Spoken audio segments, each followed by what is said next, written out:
Hello everyone, welcome to Runaway with Liz. I am Liz and I'm in Athens, Greece. Hey there, what's that sound? Something is calling from underground.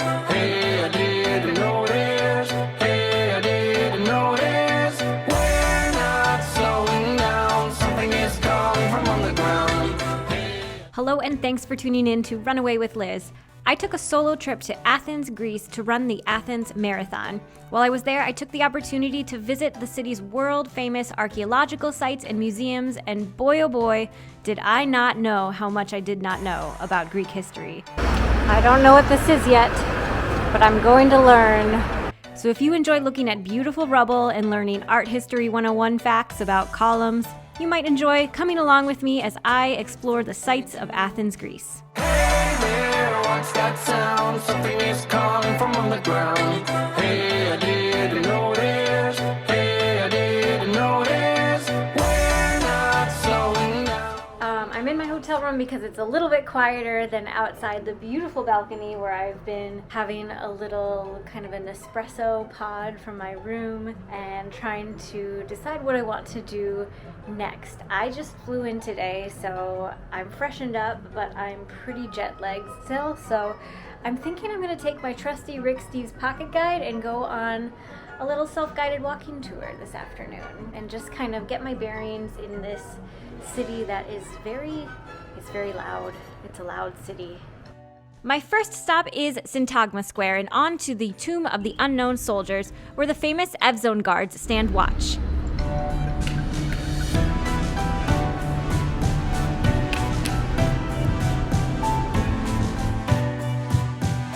The evzones are a reminder of the Greek War of Independence in the 1820s when Greece gained independence from Ottoman rule. Every top of the hour there's a changing of the guards, and on the half hour a less involved ritual. I don't know if they do the entire changing of the guards routine in the middle of the night. I don't think they do because I was actually there at 5 a.m. for the Athens Marathon shuttle bus to the start line, and they were just standing still, but perhaps this was just to accommodate the marathon goings on. Someone please tell me if you know for certain, if I'm there at 2 a.m., 3 a.m., 4 a.m., will the guards still do this entire dance?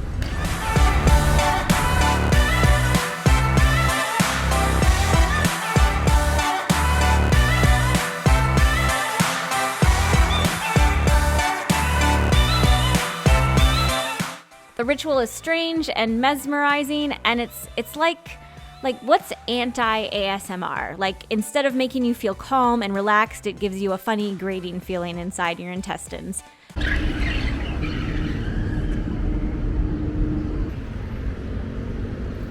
This is like that. I just spent like the longest time just watching the guards do their dance. And apparently their costumes are modeled after ancient warriors, and the little pom-poms on their shoes are actually part of Mycenaean costume. And they have exactly 400 pleats in their skirt, one for every year of the Ottoman rule over Greece. And now we're going to be heading across the street to Ermou Street, which is apparently a big shopping street. It's actually where my hotel is. So let's go.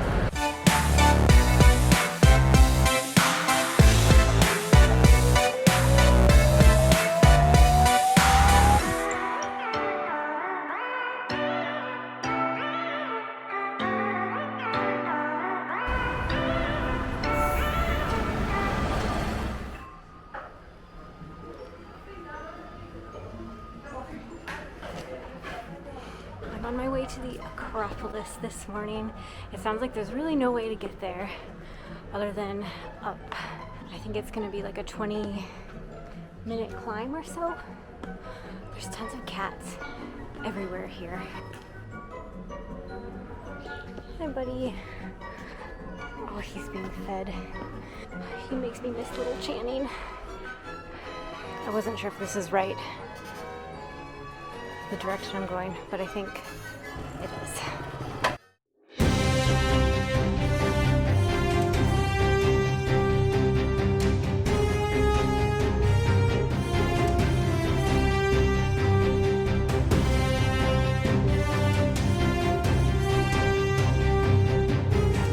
The site of the Acropolis has a number of ruins, like the Odeon of Herodes Atticus, a 5,000-seat amphitheater built in 161 AD by the wealthy landowner, world-class orator, and friend of the Emperor Adrian, Herodes Atticus. The theater was reconstructed in the 1950s and is still used for live performances.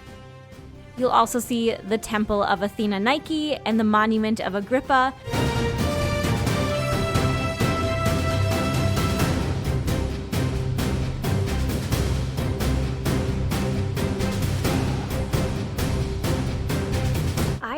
At the Acropolis.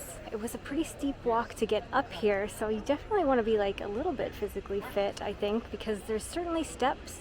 I don't have much very profound to say except that this is all very, very old and it is very, very neat. That is not very philosophical, but there it is. One thing that was kind of interesting was walking through that initial gateway. It is restored, parts of it are restored white marble now, but originally it was actually painted like sky blue with stars. So it's just interesting to imagine all of this very white, pristine things covered in paint and color. Also, I am extremely sweaty. This is not very glamorous.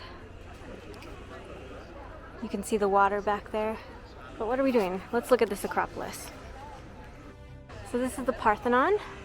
The Parthenon was completed nearly 2,500 years ago and served the cult of Athena the Virgin. And something kind of interesting is that there's a lot of optical illusions happening here. For example, these corner columns are actually a little bit thicker than the inward ones, and what that does is make it seem like all of the columns are the exact same size, even though they are not. Nuts. I can't believe I'm here.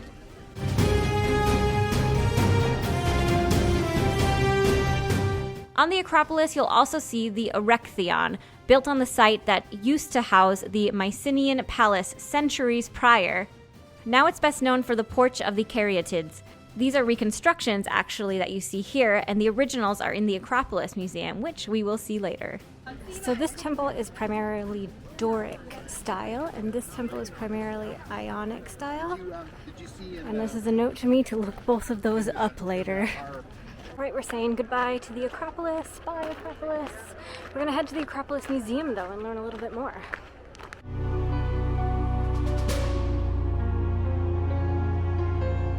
After seeing the ruins of the Acropolis, I went across the street to the Acropolis Museum. Some of the coolest things there were the vases depicting marital rituals in ancient Greece,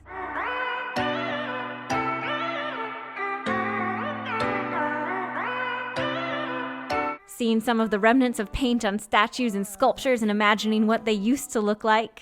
There's something strange between us. Oh, let me show you what you need to know. And the original Caryatids from the Erechtheion, the gorgeous women who also served as pillars for the porch of the temple. Waiting for a moment to tell you everything, but I didn't have the courage. I didn't do a thing. There was nobody around, nobody, just me and you. I know we have got the courage to do the things we do. Afterwards, I intended to continue sightseeing by visiting Adrian's library using my combo ticket I'd purchased at the temple, but I learned the hard lesson that the winter hours listed in the guidebook were not up to date, and many sites actually closed at 3 p.m. while I was there. I was gonna go visit this today. Google said it was open until 8, but it's 4, and I think they're closed. There is a dog, though. I know why I let you go. There's something strange between us. Oh, let me show you what you need to know. If you see me how I see you, it will show. I am waiting for a moment to tell you everything, but I didn't have the courage. I didn't do a thing. There was nobody around, nobody, just me and you. I know we have got the courage to do the things we do. Hey there, what's that sound? This church was built in the 12th and 13th centuries, but it was actually built from scavenged pieces of other things. Something is coming from underground. Hey, I didn't notice. Hey, I didn't notice. I am actually here to run the Athens Marathon this weekend, so it's kind of a chiller sort of vacation for me, and I'm trying to prioritize the Athens Marathon. I'm not really doing any running this week at all for tapering. I just did a 43-mile run like 2-3 weeks ago, so I really think I'm okay. It's not going to be the fastest race that I've ever done, but it's going to be a fine race. And that does mean that I'm sacrificing a little bit as far as touristing. I'm not planning to adapt to the Greek timetable at all. They eat dinner very late here. I do not intend to do that. I'm trying to see all of the sights and also not wear myself out completely, so I'm taking it kind of slow. I'm spending 10 full days here. So far, honestly, I feel like to see everything there is to see in just Athens, like I could easily fill 10 days with it. And part of that is because it is November and that is the off season and things are closing early. So things that would normally be open until 8 p.m. are closing at 5 p.m. or 3 p.m. It's just taking more days to get through everything. The morning of my second full day in Athens, I walked to the National Archeological Museum, where I spent the next few hours looking at beautiful things and learning quickly how pathetic my pre-existing knowledge of Greek history was. Like, now I know about funeral masks for Mycenaean culture. Do I know if I'm pronouncing Mycenaean correctly? No, I don't. Mycenaean culture in Greece ran from about 1600 BC to 1200 BC, and these gold-beaten masks were tied over the faces of dead bodies at a funeral site in Mycenae, which is 80 miles west of Athens.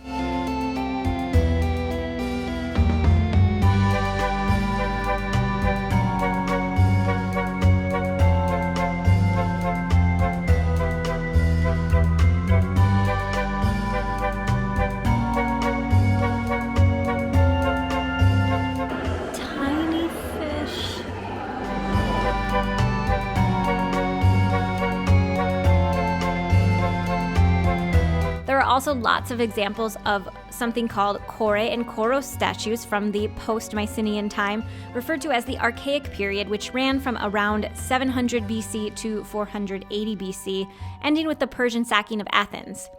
These life-size or even larger than life-size statues of men and women are highly stylized and geometrical with symmetrical proportions, showing the idealized human body. I mean, just look at those knees! And you can still see traces of paint on some of them, hinting at the vibrant colors they used to be.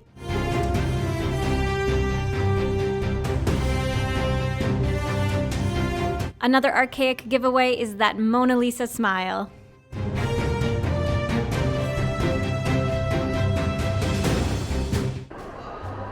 All right, I read this morning that this is ionic.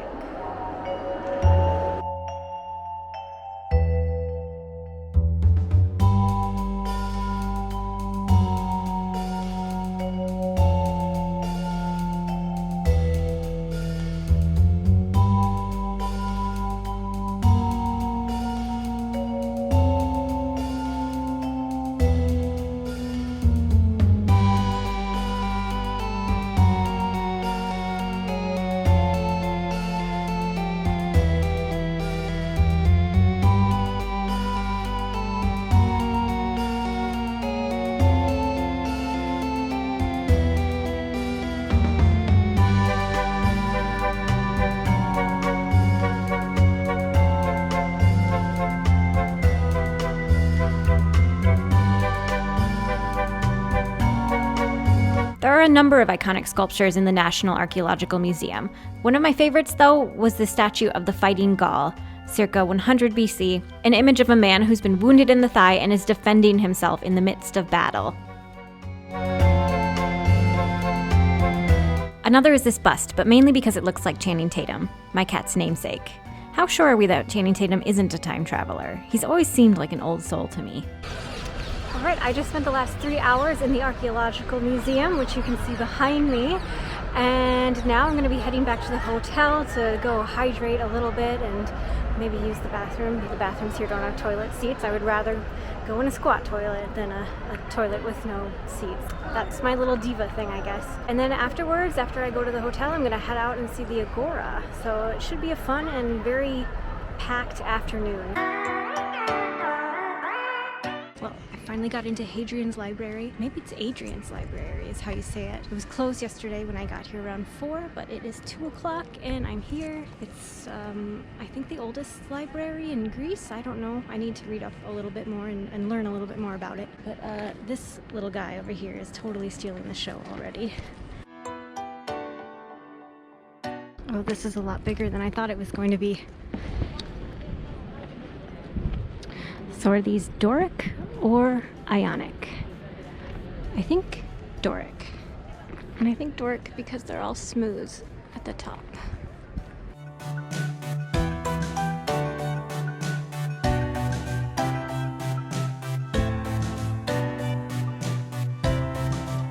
The approximate amount of books that could be held here, according to a plaque I read, was 16,800 books.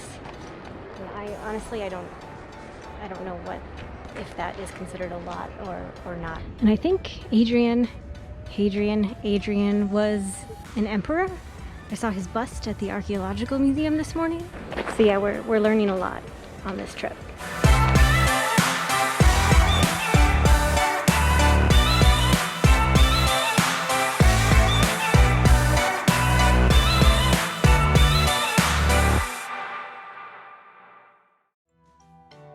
What do we think, Doric or Ionic?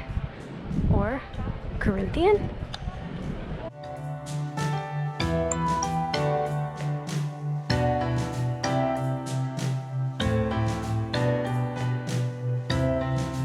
I think we're going to go to the Agora now. Agora means gathering place, and from about 600 BC to 300 AD, this is where Athenians shopped, worshipped, attended the theater, and conducted a variety of business. The Stoa of Atelos, which was the ancient shopping mall, is now a reconstruction. Inside is a nice museum with some cool items on display. For example, this little baby chair, or these pottery shards used as voting ballots, or this voting machine used to randomly select city council members to perform civic duty, sort of like being chosen for jury duty. Or this water clock used for timing speeches.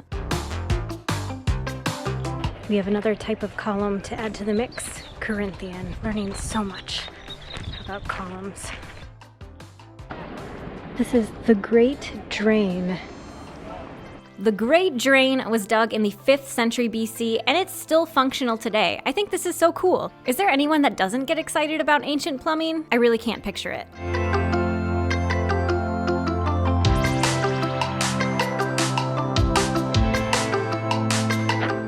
Check out that building. This is the Temple of Hephaestus, finished in 415 BC, and it's one of the best preserved Greek temples. Hephaestus is the god of blacksmithing, and apparently he has a history with Athena, the patron of Athens. In one story describing the birth of Athena, he splits open Zeus's head with an axe, and Athena jumps out. The temple shows stories of strength by Greek men, with one side displaying scenes of the mythological hero Theseus fighting Athens' oppressors, and another side showing men battling centaurs.